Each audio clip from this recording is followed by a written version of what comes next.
ஹாமிதல் லில்லாஹி அவ்வலன் வசானியன். ரலீது பில்லாஹி ரப்பன் வபில் இஸ்லாமி தீனா வபி முஹம்மத் நபியன் ரசூலா.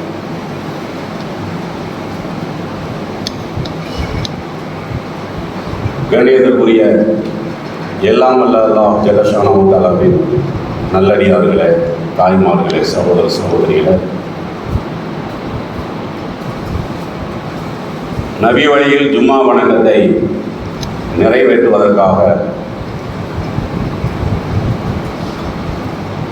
இறைவனுடைய இல்லத்திலே நாமெல்லாம் ஒன்று கொள்கிறோம்.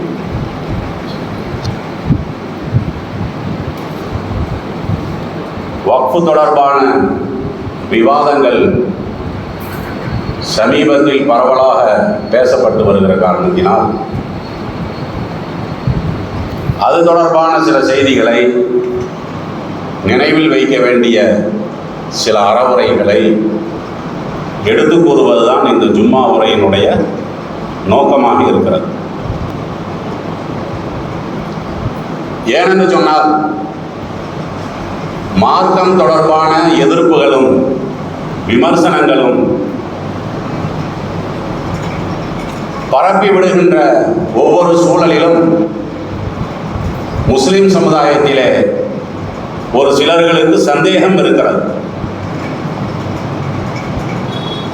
இஸ்லாமிய மார்க்கத்தை பற்றி தப்பும் தவறுமாக விமர்சனம் செய்கிற காரணத்தினால் இஸ்லாமிய மார்க்கத்தினுடைய எழுச்சியும் வளர்ச்சியும் குன்றி போய்விடுமா என்கின்ற ஒரு சந்தேகம் முஸ்லிம் சமுதாயத்தில் ஒரு சிலர்களுக்கு இருக்கிறது. இந்த சந்தேகம் முஸ்லிம் சமுதாயத்தில் ஒரு சிலர்களுக்கு இருக்கிறதோ இல்லையோ, யார் இந்த அவதூறு பிரச்சாரத்தை மக்களுக்கு மத்தியிலே கொண்டு போகிறார்களோ அவர்களுக்கு மகிழ்ச்சி இருக்கிறது.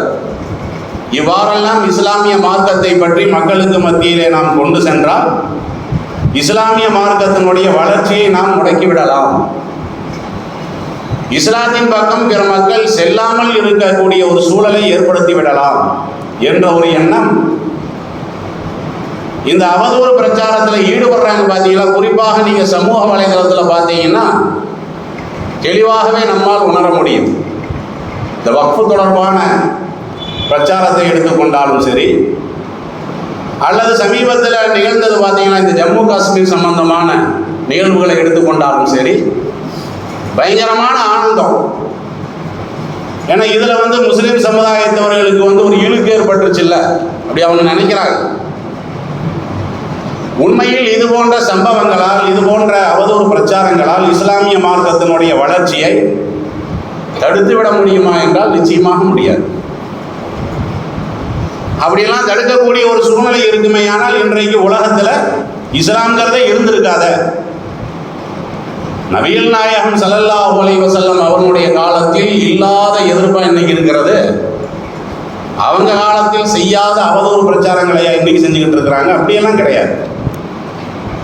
நம்மை விட வலிமையாகத்தான் பெருமானார் ஸல்லல்லாஹு அலைஹி வஸல்லம் அவருடைய காலத்தில் இஸ்லாமிய மார்க்கத்தை எதிர்த்தார்கள். ஆனால் அந்த எதிர்ப்பில் அவர்கள் வெற்றி அடைந்தார்களா என்றால் நிச்சயமாக கிடையாது. சொல்லுவாங்கள்ல, அடிக்க அடிக்க பந்துங்கிறது உந்தத்தான் தெரியும். இஸ்லாம் என்பது ஒரு பந்து மாதிரி, சும்மா இருந்து அது பாட்டு பேசாமல் இருக்கும். நீங்கள் போய் ஒரு தட்டு கொடுத்தீங்கன்னா மேலே போயிட்டு மறுபடியும் கீழே வரும். ரெண்டாவது ஒரு தட்டு கொடுத்தாங்கன்னா மறுபடியும் மேலே போயிட்டு கீழே வரும். இது பந்தினுடைய தன்மை தானே. அதே மாதிரி தான் இஸ்லாமிய மார்க்கத்தினுடைய தன்மை என்னதான், எதிர்க்க எதிர்க்க இந்த இஸ்லாமிய மார்க்கத்தினுடைய பார்வை இருக்குது பார்த்தீங்களா, அது விரிந்து கொண்டே செல்லும். அதனால தான் ரசூல் ஸல்லல்லாஹு அலைஹி வஸல்லம் அவர்கள் சொல்றாங்க. எப்படி சொல்றாங்கன்னு கேட்டால், இன்னல்லாஹ லா யுஅய்யிது ஹாதத் தீன, இந்த மார்க்கத்தை அல்லாஹ் ஜல்லஷானஹு தஆலா வலுப்படுத்தி கொண்டே இருக்கிறார். யாரின் மூலமாக என்று சொன்னால் பிர்ரஜுலில் ஃபாஜிர், பாவியான மனிதன் இருக்கான் பார்த்தீங்களா, அந்த பாவியான மனிதனின் மூலமாகவும் இஸ்லாமிய மார்க்கத்தை அல்லாஹ் வலுப்படுத்த செய்கிறான். நம்ம அறிவு ஏற்றுக்கலை இதை. ஏன்னா பாவியை கொண்டு இஸ்லாமிய மார்க்கம் வளருமா? மார்க்க அறிஞர்களுடைய பிரச்சாரத்தால் வளரும்னு சொன்னால் அது ஒரு லாஜிக் இருக்கிறது. அழைப்பு பணியால் இந்த இஸ்லாமிய மார்க்க வளரும்னா ஒரு லாஜிக் இருக்கிறது. இவன் 1ஆம் நம்பர் பாவி, இவன் கேடு கட்டவன், இவனால இஸ்லாம் வளருதுன்னு சொன்னால் அது ஏற்க முடியாது. ஆனால் நபிகள் நாயகம் ஸல்லல்லாஹு அலைஹி வஸல்லம் அவர்கள் என்ன சொல்றாங்க? இஸ்லாமிய மார்க்கம் வளருதுங்கிறத மாத்திரம் சொல்லலை, இன்னல்லாஹ லா யுஅய்யிது ஹாதா தீனங்கறான், இந்த மார்க்கத்தை வலுப்படுத்துகிறான், ரொம்ப ஸ்ட்ராங் பார்க்கறான். யாருடைய காரணத்தினால? பாவிகளின் மூலமாக ஸ்ட்ராங் படுத்துறான். பெருமானார் ஸல்லல்லாஹு அலைஹி வஸல்லம் அவர்கள் சொன்னாங்களா இல்லையா? அதை நாம இன்றைக்கு நிதர்சனமாகவே பார்க்கிறோமா இல்லையா? இஸ்லாம் உலக அளவில் எந்த அளவிற்கு விமர்சனம் செய்யப்படுகிறதோ அந்த அளவிற்கு வேறு ஒரு கொள்கை விமர்சனம் செய்யப்பட்டிருக்குமே, ஆனால்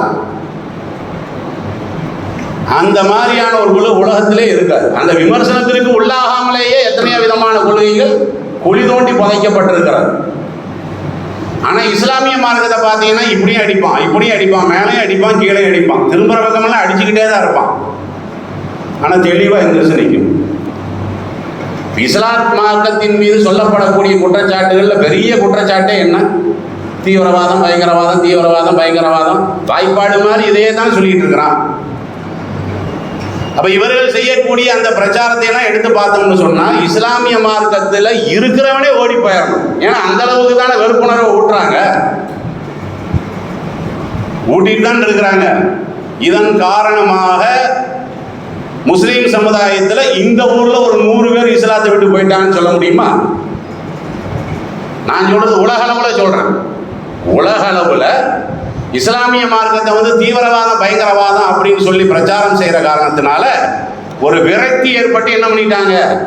முஸ்லீம் சமுதாயத்தில் இந்த ஊர்ல இருந்து ஒரு 100 பேர் போயிட்டாங்க, அல்லது ஒரு 50 பேர் போயிட்டாங்க. தலைகீழ நின்னால் காட்ட முடியாது. அப்படி காட்ட முடியுமா? ஆனால் அவங்க என்ன நினைக்கிறாங்கன்னா, இதனால இஸ்லாத்தை அழிச்செல்லாம் தான் அவன் நினைக்கிறான். யுரீதூனல் யுத்ஃபிஊ நூரல்லாஹி பிஅஃவாஹிஹி, தங்களுடைய வாய்களால் இறைவனுடைய அந்த ஜோதியை ஊதி அணைப்பதற்கு அவர்கள் நாடுகிறார்கள். வல்லாஹு முத்திம்மு நூரிஹி வலவ் கரிஹல் காஃபிர், ஆனால் காஃபிர்கள் வெறுத்த போதிலும் அந்த பிரகாசத்தை இறைவன் என்ன செய்வான்? அதை ஜொலிக்க வச்சுக்கிட்டே தான் இருப்பான். நீ எந்த சைடு வேண்டுமானாலும் இருந்து இஸ்லாமிய மார்க்கத்தினுடைய ஜோதியை நீ ஊதிக்கிட்டே இரு. அணைக்கிறதுக்கு அணைக்க முடியுமா? முடியாதுன்னு சொல்லி அல்லாஹ் ஜல்லஷானஹு தஆலாவும் சொல்றான், நபிகள் நாயகம் ஸல்லல்லாஹு அலைஹி வஸல்லம் அவர்களும் சொல்றாங்க. இன்றைக்கு நாம நடைமுறையிலையும் பார்க்கறோமா இல்லையா? இந்த ஜம்மு காஷ்மீரினுடைய விவகாரத்தில் நீங்க எடுத்து பாருங்க. நம்ம நாட்டு பிரதமரே என்ன அறிவிச்சிருக்கிறாரு? குற்றவாளிகள் முறையாக கண்டுபிடிக்கப்பட்டு கற்பனையில் தர முடியாத தண்டனைகளை நம்ம என்ன செய்வோம்? குற்றவாளிகளுக்கு தருவோம். ஏன்னா இது ஒரு கொடூரமான செயல் தானே, அதில் எந்த விதமான மாற்று கருத்துக்கு இடமே கிடையாது. சுற்றுலாவுக்கு வந்தவனை கூட சுட்டான்னு சொன்னால் அது ஒரு பைத்தியார்த்தனமான வேலை தானே. அப்போ அது ஒரு அறிவியினர்களுடைய செயல், மத வெறியர்களுடைய செயல். அது மத தொடர்புடையவர்கள் செய்திருந்தால் அது ஒரு அயோக்கியர்களுடைய செயல், அதில் மாற்று கருத்தே கிடையாது. நம்மளுக்கு ஆத்திரம் வருது இல்லை? இதே மாதிரி தான் பிரதமருக்கு ஆத்திரம் வருது. என்ன சொல்கிறாரு? குற்றவாளிகள் முறையாக கண்டுபிடிக்கப்பட்டு கற்பனையில கூட என்ன செய்ய முடியாது, நீங்க அந்த மாதிரியான ஒரு தண்டனையை பார்க்க முடியாதுன்னு உதார விட்டுருக்கிறார். அதுல நம்மளுக்கு என்ன விளங்குது? அப்ப குற்றவாளி யாருன்னு தெரியலன்னு விளங்குது. அதனாலதான் பிரதமர் இப்படி சொல்றாரு.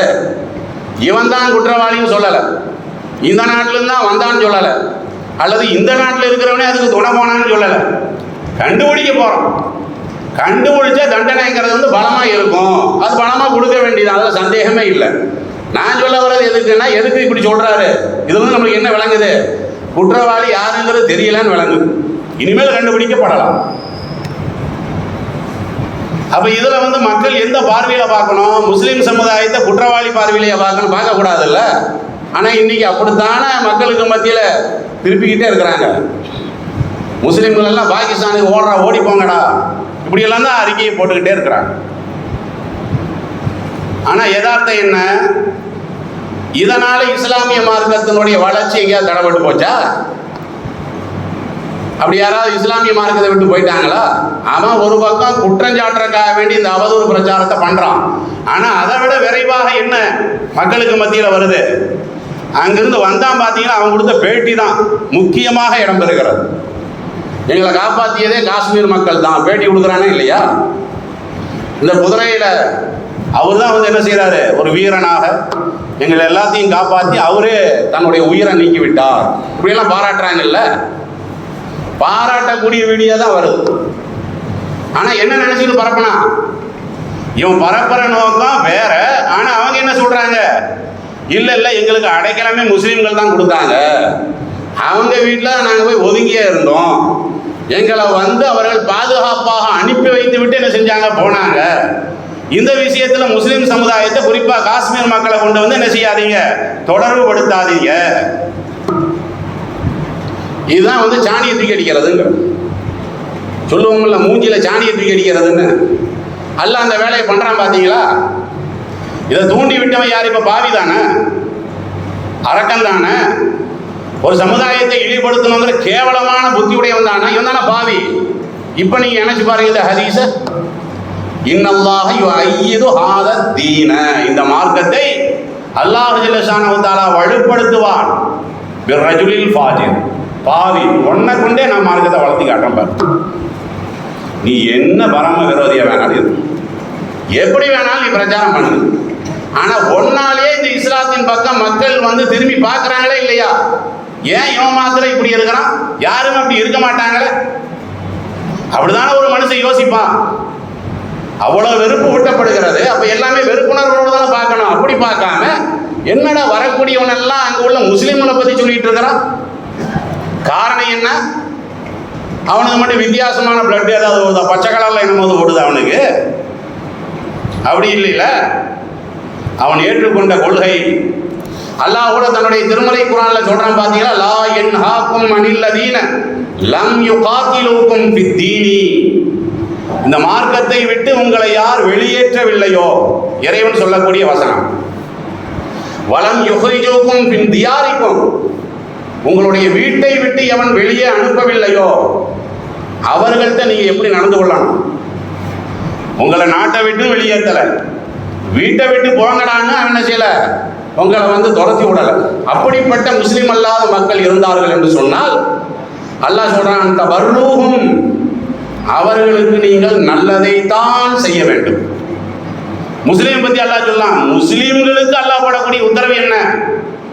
இஸ்லாத்தை ஏற்காதவர்களாக அவர்கள் இருக்கலாம், நபிகள் நாயகத்தை புறக்கணிக்கக்கூடியவர்களாக கூட அவர்கள் இருக்கலாம். ஆனா ஒன்ன நாட்டை விட்டு அவன் வெளியேற்றினானா? இல்ல, எல்லாம் நல்ல மக்களா தான் இருக்கிறாங்க.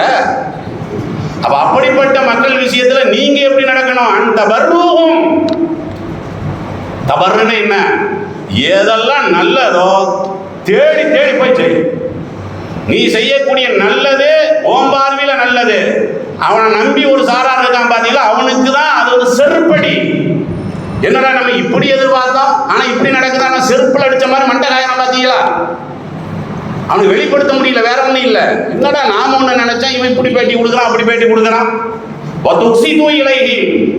அவர்களுடைய விஷயத்திலே நீங்கள் நீதியை கடைபிடியுங்கள். அவன் இஸ்லாத்தை சாராதவனாக இருந்தாலும் தெரியணும். குர்ஆன்ல 60வது அத்தியாயத்தினுடைய 8வது வசனம் சொல்லக்கூடிய போதனை, நீ வைத்திருக்கக்கூடிய வேதத்தினுடைய போதனைகள் டப்பால போட்டு மூணு மாதிரி அது இருக்கும். ஆனா இஸ்லாமிய போதனை அந்த காஷ்மீர் மக்களுக்கு எப்படிப்பட்ட உணர்வை ஊட்டி இருக்கிறது? அவன் அன்றாடம் பிழைக்கக்கூடியவன் தானே. அவன் என்ன பண்றான்? என் உயிர் போனாலும் போட்டான், நீ யாரு? நீ எங்க நாட்டுக்கு சுற்றுலாவுக்கு வந்தவன். அப்ப இந்த அரசு உன்னை காப்பாத்துதோ இல்லையா? நான் காப்பாத்துவேன்டா, ஏன் மார்க்கம் எனக்கு சொல்லி இருக்கக்கூடிய போதனை அது அப்படின்னு சொல்லி அந்த மக்களை காப்பாத்துறதுக்கு அவன் உயிரை விட்டு அவன் சொல்றதுக்கு போயிட்டான் பாத்தீங்களா? இதுதான் இஸ்லாமிய மார்க்கம் மனித சமுதாயத்திற்கு சொல்லக்கூடிய அறிவுரை. இது மாதிரியான ஒரே ஒரு வசனம் எடுத்து காட்ட சொல்லுங்களேன். இந்த மனித நேயத்தை எல்லாம் வாய் கிளிய பேசிக்கிட்டே இருக்கிறாங்கல்ல, எடுத்து காட்ட சொல்லுங்களேன். அவர்களுடைய மதத்திலிருந்து, அவர்களுடைய வேத புத்தகத்திலிருந்து இப்படி எல்லாம் காட்ட சொல்லுங்களேன். இதை விட அல்லாஹ் ஜல்ல ஷானஹு தஆலா 9வது அத்தியாயத்தினுடைய 6வது வசனம், இதெல்லாம் மனப்பாடம் பண்ணி வைக்கணும். இது எதுக்காக வேண்டி அல்லாஹ் இதை சொல்றான்? குர்ஆன்ல இது எதுக்கு இருக்குதுங்கிறான். இப்படி வந்து ஒருத்தர் நம்மளை வந்து விமர்சனம் பண்றான். என்னடா முஸ்லீம்கள் எல்லாம் இப்படி இருக்கிறீங்கன்னு விமர்சனம் பண்ணும்போது அந்த குர்ஆன் அந்த குர்ஆன் சாஃப்ட்வேர் அது 9:6 புரட்டிப்பாரு. நீ இஸ்லாத்தின் மேலதான குற்றம் சாட்டுற, இஸ்லாத்துக்காக வேண்டியதான ஒருத்தர் இதை செஞ்சதாகவும் நீ சொல்ற, 9:6 புரட்டிப்பாரு. இப்படி சொல்லணும் இல்ல. நம்மளுக்கு எங்க இந்த வசனங்கள் எல்லாம் நம்மளுக்கு எங்க மனப்பாடம் இருக்குதுங்கிறான். ஒரு மாற்றார் எந்த அளவுக்கு குர்ஆனை புரிந்து வைத்திருக்கிறாரோ அந்த அளவுக்கு தான் நாம விளங்கி வச்சிருக்கிறோம். ஒரு மாற்றார்கிட்ட கூப்பிட்டு கேட்டு பாருங்களேன், குர்ஆனுடைய அத்தியாயத்தினுடைய பேர ஒரு லைனா சொல்லுப்பா அப்படின்னு கேட்டா மாற்றார்களுக்கு சொல்ல தெரியாது. உனக்கு என்ன சொல்ல தெரியும்? 114 அத்தியாயம் நம்பரே சொல்ல தெரியும், அவ்வளவுதான். அதுல ஒரு 10 அத்தியாயத்தினுடைய பெயர், அதுல ஒரு 20 அத்தியாயத்தினுடைய பெயர் எனக்கு தெரியுமா? என் பிள்ளைக்கு தெரியுமா? என் மனைவி தெரியுமா? வசனத்தினுடைய விளக்கம் இல்லை, வசனத்தினுடைய பேரே தெரியலையே. அப்புறம் எப்படி நாம அவங்களுக்கு மார்க்கத்தை நாம எப்படி நம்ம கொண்டு போவோம்? சும்மா எரிஞ்சா மாத்திரம் போதுமா? கோபத்தை கொட்டினா மாத்திரம் போதுமாங்கிறான். அப்ப இது மாதிரியான காரணங்களுக்கு தானுங்க அல்லாஹ் சொல்றான் 9வது அத்தியாயத்துல 6வது வசனம், இன்னஹதும் மினல் முஸ்ரிகீன் அஸ்தஜாரக. முஸ்ரிகீன்களில் ஒருவன், முஸ்ரிகீனா முஸ்லிம் இல்லாத ஒருவன் உங்களிடத்திலே அடைக்கலம் கோரினால், முஸ்லிம் இல்லாத ஒருத்தன், அந்த ஒருத்தனை வெட்ட வருது ஒரு கூட்டம், வெட்ட வரக்கூடிய கூட்டமும் முஸ்லிம் இல்ல, அவனுடைய ஆளே என்ன செய்யறான்? அவனை வெட்ட வருகிறான். அவன் உயிருக்கு பயந்துட்டு ஒரு முஸ்லீம் கிட்ட வர்றான். இந்த மாதிரி என் ஆளு, என் இயக்கத்தை சார்ந்தவனை என்ன வெட்ட வர்றான் என்று அடைக்கலம் கோரினால், வாய்ப்பை பாரு, அவனை உள்ள கூட்டிட்டு போய் கழுத்து அறுத்து போட்டு பழி அவன் மேல உண்டர்த்தம். அப்படியே அல்லாஹ் சொல்றான், உன்னை நம்பி வந்துட்டான்ல அவன், ஒரு முஸ்லீமை நம்பி வந்துட்டானா இல்லையா? முதல்ல நீங்க என்ன செய்யணும்? பாஜிருஹு, அவனுக்கு நீங்கள் அடைக்கலம் கொடுங்கள். அவன் இஸ்லாத்தை பின்பற்றல, அதெல்லாம் நீ தூக்கி எறிஞ்சிரு. உங்கள்கிட்ட அடைக்கலம் கேட்டு வந்துட்டானா இல்லையா? ஒரு முஸ்லீமுடைய கடமை என்ன? அவனுடைய உயிருக்கு நீ பாதுகாப்பு கொடுக்கணும். பாதுகாப்பை கொடுத்து விட்டு ஹத்தா யஸ்மா கலாம் அல்லாஹ், அல்லாஹ்வுடைய வார்த்தையை அவனுக்கு சொல்லு. நீ எந்த கொள்கையை ஏற்றிருக்கிறையோ அந்த கொள்கை வாரி தான் இன்றைக்கு இப்படி நடந்துகிட்டு இருக்கிறான். ஒரு பக்கம் மனிதனையன் வாயிலே பேசிட்டு இருக்கான். இப்ப எப்படி நடக்கிறான்னு பாத்தியா? ஆனா இஸ்லாம் என்ன சொல்லுது? மனிதர்களை பற்றி, பிற மனிதர்களுடைய உரிமையை பற்றி எப்படி பேசுது? பிற மனிதர்களுடைய அந்த பொருளாதாரம் எந்த அளவுக்கு முக்கியமானது, மதிப்பிற்குரியதுன்னு இஸ்லாம் பேசுது. போதனைய பண்ணு. வீடுகளை போய் சும்மா கூப்பிட்டு மட்டும் உட்கார வச்சா மட்டும் பத்தாது. சாயாவை கொடு, அவனுக்கு நீ சோத்தையும் போடு, பாதுகாப்பையும் கொடு, இஸ்லாத்தையும் எடுத்து சொல்லு. அவன் ஏத்துக்கல. சரி, ஏத்துக்கலன்னா என்ன? சும்மா அபலேவு மாமனபோ, அவனுடைய உயிருக்கு எவன் பாதுகாப்பு அளிப்பானோ அவங்க ஆள்ல, அவங்க இயக்கத்துல அங்க கொண்டு போய் சேர்த்தியது. புரியுதா இல்லையா? ஒரு இந்து முன்னணியை சேர்ந்த ஒரு ஆளை, அதுலயே இருக்கக்கூடிய ஒரு ஆள் வெட்ட வர்றாருங்க. நாம அவருக்கு அடைக்கலம் கொடுப்போம், கொடுத்து போட்டு மார்க்கத்தை சொல்லுவோம். மார்க்கத்தினுடைய உபதேசத்தை அவர் கேட்டாலும் சரி, கேட்காம இருந்தாலும் சரி. சரி, இப்ப நீ இப்ப எங்க போனோம் சொல்லு? இந்து முன்னணி தலைமை கழகத்தில் கொண்டு போய் ஒண்ணாமா? அங்க போனா தான் அவனுடைய உயிருக்கு பாதுகாப்பா? நேரா கொண்டு போய் அவனுடைய ஆபீஸ்ல விட்டு இவனுடைய உயிரை நீங்க என்ன செய்யணும்? பாதுகாக்கணும்னு சொல்லி ஒப்படைச்சு போட்டு வாங்கங்கிறான்ல. சொல்றேனா இல்லையா? காரணம் என்ன? ذَلِكَ بِأَنَّهُمْ قَوْمٌ لَا يَعْلَمُونَ, அவர்கள் அறியாத மக்களாக இருக்கிறார்கள். நீ இஸ்லாம்னா என்னன்னு தெரிஞ்சிருக்கிற, அதனால உங்கள்கிட்ட பிரதிபலிக்குது. அவன்கிட்ட அறியாம நிறைய இருக்குது. அதனால அவனுடைய அறியாமையை பயன்படுத்தி வா இஸ்லாத்துக்குள்ள வந்துரு, இந்த விளையாட்டெல்லாம் வேணாம். அப்படி ஒருத்தனை நீ இஸ்லாத்துக்குள்ள கொண்டு வந்து நுழைக்கணும்னு ஒரு அவசியமும் கிடையாது. அது அவன் சொர்க்கத்துக்கு ஆசைப்பட்டு சத்தியத்தை உணர்ந்து வந்தானா வரட்டும், வரலையா உனக்கு என்ன வேலை? உயிருக்கு உத்தரவாதம் கொடுக்கணும். இந்த வசனத்தினுடைய பிரதிபலனத்தை நம்ம பார்க்கணும். ஜம்மு காஷ்மீர்ல பார்க்கிறோமே, எதனால அந்த மாதிரி எல்லாம் பண்ணா வருது பார்த்தீங்களா? அப்ப எதுக்காக நம்ம சொல்ல வரோம்னு கேட்டா, மார்க்கத்தை சிலர்கள் விமர்சனம் செய்கிறார்கள், மார்க்கத்தின் மீது கடும் சொற்களை பயன்படுத்துகிறார்கள், அவதூறை பரப்புகிறார்கள் என்ற காரணத்தினால நாம என்ன நினைச்சிடக்கூடாது? இதோட மார்க்கம் வந்து அழிஞ்சு போச்சு, மார்க்கத்தினுடைய முதுகெலும்பு முறிஞ்சு போச்சு, அப்படியெல்லாம் இருக்கவே கூடாது. அதுல ஒண்ணுதான் இந்த வக்ஃபுங்க. இந்த வக்ஃபை பற்றியும் இன்றைக்கு பலமான எதிர்ப்புகளை எல்லாம் நீங்க பார்க்கத்தானே செய்றீங்க. உனக்கு ஏன் எரியுது சொல்லு? வக்ஃபுங்கிறது என்ன உன்னுடைய சமுதாயத்தில் உள்ளதா? உன்னுடைய சமுதாயத்தில் உள்ளதாங்க. அது முஸ்லீம் சமுதாயத்தில் இருக்கக்கூடிய ஒரு மேட்டர், அவ்வளவுதானே. அதுல போட்டு மூக்க நுழைச்சு 10 நிர்வாகிகள் 2 நிர்வாகியை வந்து வேற ஆளை போட்டுத்தான் ஆகணும். ஏன் திணிக்கிற? யார் அழுதாங்க? இங்க உள்ள 10 பேர்த்துல 2 பேர் மாற்றார்களும் வேணும்னு சொல்லி யாராவது இங்க வந்து உனக்கு முறையீடு வச்சாங்களா சொல்லு? யாராவது முறையீடு வச்சா பரவாயில்ல, அல்லது மாற்றா தரப்புல இருந்த இந்த மாதிரி வக்ஃபு நிர்வாகத்தில் எங்களையும் 2 பேர்த்த போடுங்க அப்படின்னு யாராவது எங்கேயாவது போராட்டமா நடத்தினாங்க? இல்லை ஒரு அப்ளிகேஷனாவது கொடுத்துருக்குறாங்க? ஒண்ணுமே இல்லையில. உனக்கு ஏன் தேவையில்லாத வேலைங்க இருந்தாலும் என்ன செய்யறது? அது வக்ஃபு அந்த சொத்துக்களை எல்லாம் பாதுகாக்கணும். பாதுகாக்கிறக்காக இப்படியெல்லாம் இருந்தா தான் கொண்டு வர்றாங்களா இல்லையா? இதெல்லாம் வந்து நிலைக்காது.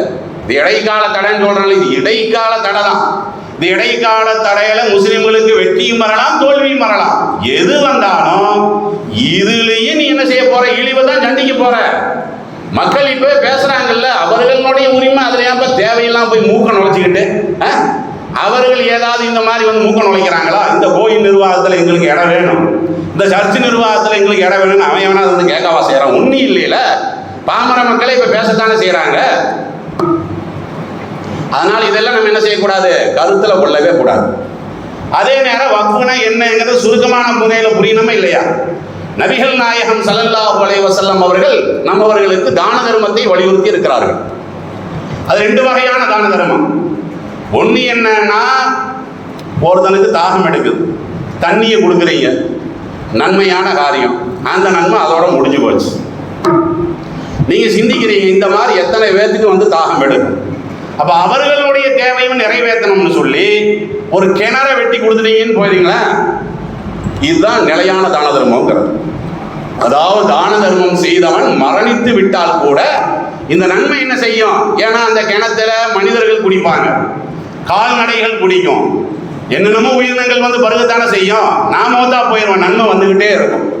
இதுதான் வந்து சதகத்தும் ஜாரியா என்று சொல்வார். இதுல எல்லாம் நம்ம முதல்ல என்ன செய்யணும்? அதிகமாக நம்ம கவனம் செலுத்தணும். நம்ம என்னன்னா, எதுக்கு அவன் பில்லு தருவான்? 1000 ரூபாய் நான் கொடுக்குறேன், பில்லு கொடு. வருஷ கணக்கா அந்த பில்ல சொருகி சொருகி வைக்கிறது. யார்கிட்ட காட்டுறது? யார்கிட்ட காட்டுறதுக்குங்க?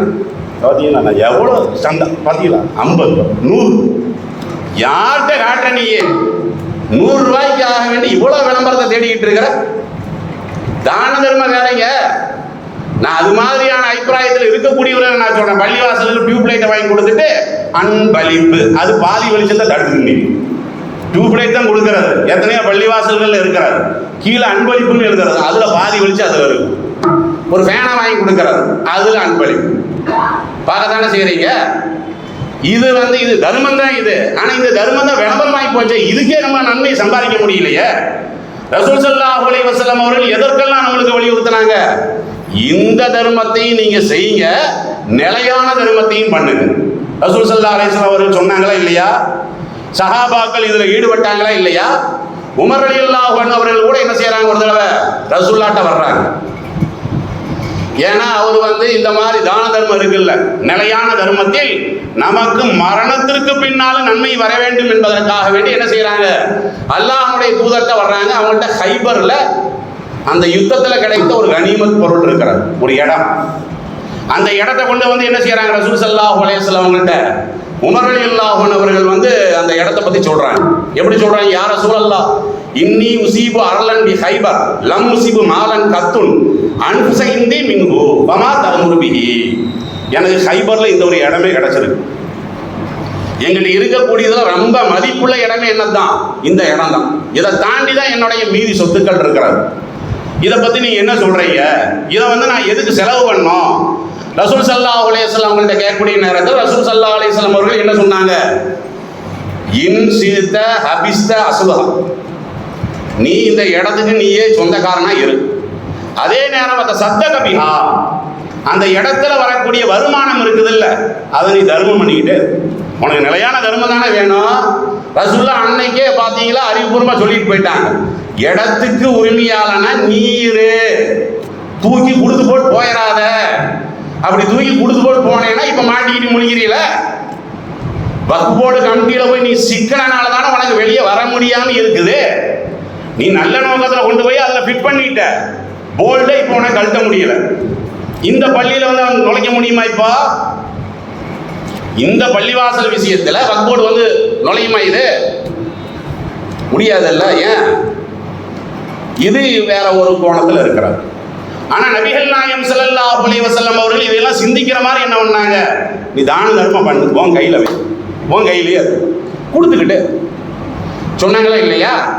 ஆனால் உமர் ரலியல்லாஹு அன்ஹு அவர்கள் என்ன செய்கிறாங்கன்னா அதை வந்து அவங்க ஏற்றுக்கலை. ஏன்னா என் கையில் இருந்து இன்னைக்கு ஒரு நல்ல மனநிலையில் நான் இருக்கிறேன், நான் கொடுத்துக்கிட்டு இருப்பேன், திடீர்னு என் கொள்ள வரும், ஏதாவது ஒன்று கேட்பாங்க, நோக்காடி விட்டு போயிருமில்ல. இல்லை நீங்களே வச்சுக்கோங்க, பொது பொருளை நீங்கள் அதை சேர்த்துக்கிங்கன்னு சொல்லி என்ன செய்கிறார் அவரு?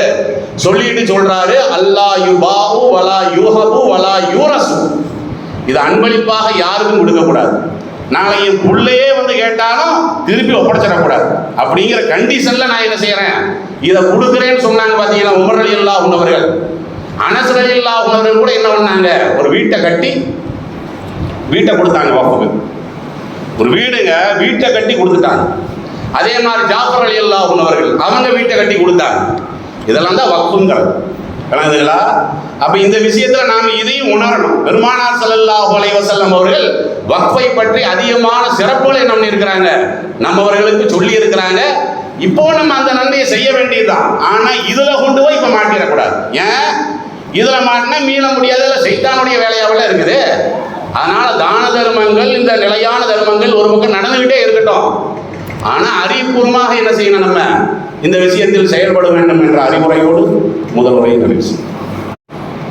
அன்புரியவர்களே, நபிகள் நாயகம் ஸல்லல்லாஹு அலைஹி வஸல்லம் அவர்கள் கூறிய இந்த ஒரு பொன்மொழியின் மீது வைத்த அபார நம்பிக்கையின் காரணமாகத்தான் இந்த வக்ஃபுங்கிற பேரில் முஸ்லிம் சமுதாயத்தவர்கள் கோடிக்கணக்கில் என்ன செஞ்சிருக்கிறாங்க?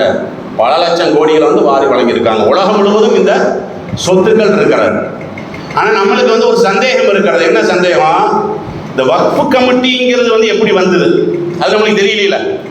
வக்ஃபுக்கு இவ்வளோ சொத்து இருக்குன்னு தெரியுது. அந்த வக்ஃபு கமிட்டிங்கிறது எப்போ வந்தது, எதனால் வந்தது அப்படின்னு கேட்டால், அதாவது நிறையா பேர் வந்து பள்ளிவாசலுக்கு அதே மாதிரி மதரசாவுக்கெல்லாம் சொத்தெல்லாம் கொடுத்தாங்க. கிராமத்துல எல்லாம் போய் கொடுப்பாங்க. இப்போ அதில் வந்து ஒரு 10 பேர் இருந்தாங்கன்னு வைங்களேன், அவங்க வாட்டு ஒரு 20 சென்ட் 30 சென்ட் அல்லது 20 ஏக்கர் 30 ஏக்கர் தூக்கி கொடுத்துருவாங்க. அவங்களுக்கு பராமரிக்க முடியாது. பராமரிக்க முடியாத நிலையில் அவங்க இருப்பாங்க. அல்லது அந்த நாலேஜ் இல்லாதவர்களாக அவர்கள் இருப்பாங்க. இதை பயன்படுத்திக்கிட்டு என்ன பண்ணுவாங்கன்னா, இடையில வந்து அந்த இடத்த கொஞ்சம் பேர் திருடுவான். அல்லது அந்த நிர்வாகிகள்லையே ஒரு 4 பேர் இழிச்சு வாங்கினா இருந்தான்னு வைங்களேன், அவங்களுக்குள்ளேயே 4 பேர் கையை வைப்பாங்க. இப்படிப்பட்ட ஒரு பிரச்சனை வந்து என்ன ஆகுதுன்னு கேட்டால், இதுக்கு வந்து ஏதாவது ஒரு மாற்று வழி வரணும். எல்லா பக்கமும் இந்த பொது சொத்து இருக்கிற இறை இல்லங்களுக்காக வேண்டி, அல்லாஹ்வுக்காக வேண்டி வழங்கப்பட்ட சொத்துக்கள் வந்து சூறையாடப்படுது அப்படிங்கிற ஒரு விரக்தியில மக்கள் இருந்த நேரத்தில் தான் 1954ஆம் ஆண்டு ஹைதராபாத் அரசாங்கம் இருக்குது பார்த்தீங்களா, அவங்க தான் முதல்ல என்ன செய்யறாங்க? வக்ஃபு கமிட்டின்னு சொல்லி ஒன்றை ஏற்பாடு பண்றாங்க. வக்ஃபு போர்டுங்கிறது எப்போ உருவாகுது? 1954 தான் உருவாகுது. இப்போ உங்களுக்கு இதை வந்து சீராக கொண்டு போக முடியல. நாங்கள் என்ன செய்யறோம்? அரசாங்கத்தின் சார்பாக அதை வந்து சீர் பண்ணி நாங்கள் கரெக்டாக வைக்கிறோம் அப்படின்னு சொல்லிட்டு நீங்கள் உங்களுடைய சொத்துக்களை எல்லாம் கொண்டு வந்து இங்கே வந்து சேருங்கன்னு சொன்னாங்க. இவங்களும் நம்பிக்கையோட போய் அதை சேர்த்தனாங்க. விளங்குதா இல்லையா உங்களுக்கு? அதே நேரம் எல்லாருமே சேர்த்துவதற்கு சில ஆசை வார்த்தைகள் எல்லாம் சொன்னாங்க. இந்த மாதிரி வக்ஃப் போர்டில் நீங்கள் இருந்தீங்கன்னா உலமாவுக்கு அந்த பென்ஷன் கிடைக்கும், இந்த பென்ஷன் கிடைக்கும்லாம் இருக்குது பார்த்தீங்களா, அது ஆசையை ஊட்டுறது. நீ இதில் சேர்ந்தீங்கன்னா உனக்கு அது கிடைக்கும், இந்த சலுகை கிடைக்கும், இந்த சலுகை கிடைக்கணும்னா இவனு என்ன பண்ணிட்டான்? அது அந்த வாக்குறுதிகளுக்கெல்லாம் ஏமாந்து எல்லாத்தையும் கொண்டு போய் சேர்த்திட்டான். அதுக்கப்புறம் தான் நிபந்தனைகள் ஆரம்பிக்குது. ஒவ்வொரு காலத்திலையும் நிபந்தனையை மாற்றி தான் இன்னைக்கு சைத்தான் பெரிய நிபந்தனையாக போட்டுருக்கு. விளங்குதா இல்லையா? இதுதான் வக்ஃபு உண்டாக்கப்பட்ட சுருக்கமான வரலாற்று செய்தி. இது மாதிரியான விஷயங்களில் முஸ்லிம் சமுதாயத்தவர்கள் பகுத்தறிவு ரீதியாகவும் மார்க்க ரீதியாகவும் செயல்பட வேண்டும். அவ்வாறு செயல்படக்கூடியவர்களுக்கு நாமும் முழுமையாக ஒத்துழைப்பு தர வேண்டும் என்ற அறிவுரையோடு ஜும்மா உரையை இதோடு நிறைவு செய்கிறேன். வாஹிருதாவானா அனில் ஹம்துலில்லாஹி ரப்பில் ஆலமீன். இன்னல்லாஹ யஅமுரு பில் அத்லி வல் இஹ்சான் வ ஈதாஇ தில் குர்பா வ யன்ஹா அனில் ஃபஹ்ஷாஇ வல் முன்கர் வல் பகி யஇதுக்கும் லஅல்லக்கும் ததக்கரூன். உذ்குருல்லாஹ யذ்குருக்கும் வ யஸ்தஜிபு லக்கும் வ லதிக்ருல்லாஹி அக்பர்.